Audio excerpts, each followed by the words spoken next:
Matt Damon's back, and this time he's in a movie about the Great Wall. Huh? The Great Wall is directed by Zhang Yimou. Hopefully I got that correct. He directed Hero and House of Flying Daggers, which are much better films than this film right here that I'm going to talk about to you today. So this movie is starring Matt Damon and Pedro Pascal, better known as Oberyn Martell from Game of Thrones. But yeah, this movie is okay, and I'll explain a little bit about it. So Pedro Pascal and Matt Damon and a couple of other Europeans are going across Asia, looks like the steppes of Mongolia, and then they're getting chased.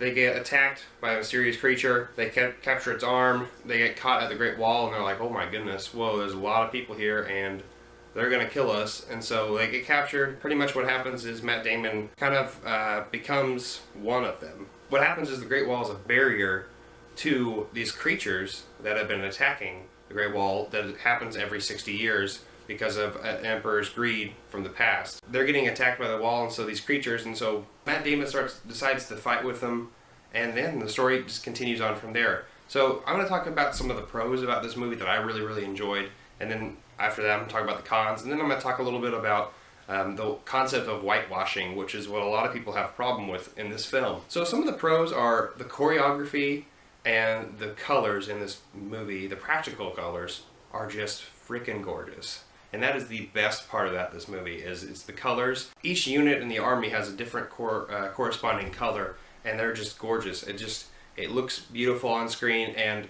if you've seen House of Flying Daggers and Hero, you know this director knows his colors.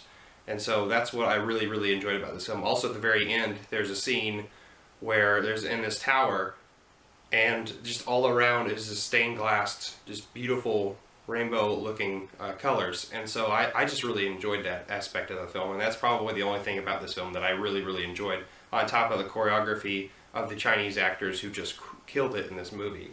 They're the ones who made this movie possible, and I really enjoyed this film because of that aspect. So moving on from there, I have some cons. Alright, so where do I start? It's a mindless action film, and honestly there's a couple of elements that I really wish that were just out of the film. One is William Dafoe was in there in this movie, and it didn't really make any sense for a side story that really didn't go anywhere, and I honestly didn't think added anything to the story. It's a mindless action film. I've seen this before. Another thing I saw was that the CGI monsters can't even compare. The special effects in this movie can't compare to the practical effects in this movie. They're very oddly juxtaposed, and they clash, and they don't really make any sense. If the director did a little bit more with creature design, it would have been a lot cooler to see a practical effect aspect of that instead of a CGI / special effect for that. Another thing about this movie is it really didn't feel notable at all. I didn't really react to any of the characters. I didn't care about any of the characters because the characters really didn't stick out, and they just really didn't do anything for me, and it just felt like a typical action film. And so honestly, Matt Damon really was not likable whatsoever, and it really didn't feel like he even really tried that hard in this movie. I feel like he cashed another paycheck. That's all it felt like. So overall, this movie was okay, but let me talk to you a little bit about the whitewashing concept. So a lot of people have heard that, oh, Matt Damon's starring in this Chinese film. And so the concept of whitewashing is he's taken over, and he's the white man in a Chinese film. Here's the thing: the director wanted a European for this role, and actually created this position for someone like Matt Damon to come in.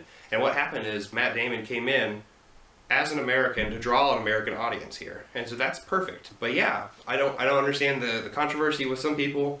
But moving on from that, I'm just going to rate this film. Overall, this film didn't really do too much for me, so I'm going to give it's 8, which is a 2 out of 5 for me. If you really enjoy beautiful effects, definitely watch this movie. But otherwise, it's just a typical action film that really didn't go anywhere, so I definitely recommend it. You can check this out if you want, but I just give it a 2 out of 5. So what do you think about The Great Wall? Let me know down in the comments below. Like, share, give me a thumbs up, hopefully. And give me your thoughts, and I'll see you next time. I'm not jonesing around.